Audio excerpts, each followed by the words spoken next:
पति पत्नी के रिश्ते को एक पवित्र रिश्ता माना गया है।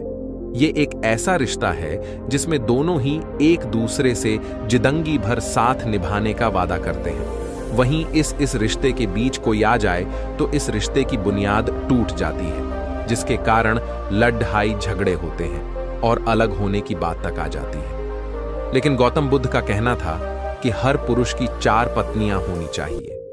गौतम बुद्ध कहते हैं कि एक पुरुष की 4 पत्नियां होनी चाहिए। इसको लेकर उन्होंने एक कहानी सुनाई।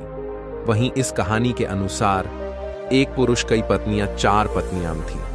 वहीं जब ये व्यक्ति का अचानक से बीमार पड़ गया और उसे इस बात का आभास हो गया था कि अब किसी भी वक्त उसकी मौत हो जाएगी, वहीं इस दौरान उसने अपनी पहली पत्नी को बुलाया और उसे अपने साथ दूसरी दुनिया में चलने के लिए कहा, लेकिन अलविदा प्रिय कहा। इसी के साथ उसने अपनी दूसरी और तीसरी पत्नी से भी यही सवाल किया।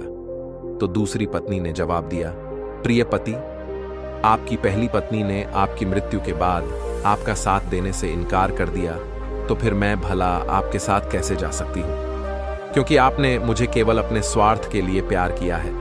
वहीं तीसरी पत्नी ने जवाब दिया। तीसरी पत्नी ने आंखों में आंसू भरकर कहा, मेरे प्रिय, मुझे आप पर दया आ रही है और अपने लिए दुख हो रहा है, इसलिए मैं अंतिम संस्कार तक आपके साथ रहूंगी। ऐसा कहकर उसकी दूसरी और तीसरी पत्नी ने भी उसके साथ चलने के लिए मना कर दिया।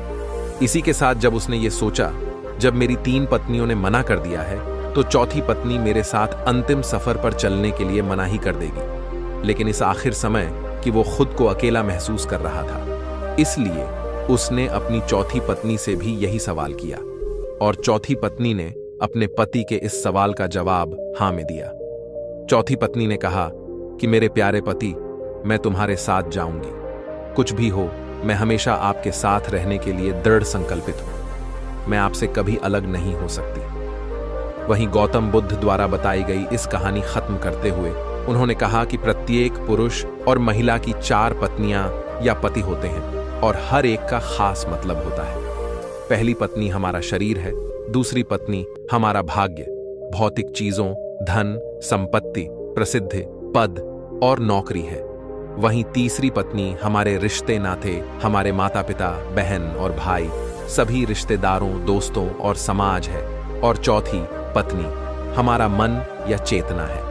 पहली पत्नी शरीर, जिसे हम दिन रात प्यार करते हैं, लेकिन पहली पत्नी की तरह उसका ख्याल रखते हैं, लेकिन जीवन के अंत में शरीर यानी पहली पत्नी हमारे साथ अगली दुनिया में नहीं जाती है। दूसरी पत्नी हमारे भाग्य, भौतिक चीजों, धन, संपत्ति, प्रसिद्धि, पद और नौकरी है, जिसे पाने के लिए हम जिंदगी भर मेहनत करते हैं, लेकिन आखिरी समय ये सब हमारे साथ नहीं रहती है। तीसरी पत्नी हमारे रिश्ते नाते, जो कि सिर्फ अंतिम संस्कार तक ही हमारे पास होते हैं। मृत्यु के बाद रिश्तेदार शरीर को शमशान घाट पर लाते हैं और शरीर को अंतिम विदाई देकर वो लोग अपने अपने रास्ते चले जाते हैं। चौथी पत्नी का हमारा मन है। जब हम गहराई से यह पहचान जाते हैं कि हमारा मन क्रोध, लालच और असंतोष से भरा हुआ है, तो हम अपने जीवन को अच्छे नजरिए से देख पाते हैं। क्रोध, लोभ और असंतोष कर्म के नियम हैं।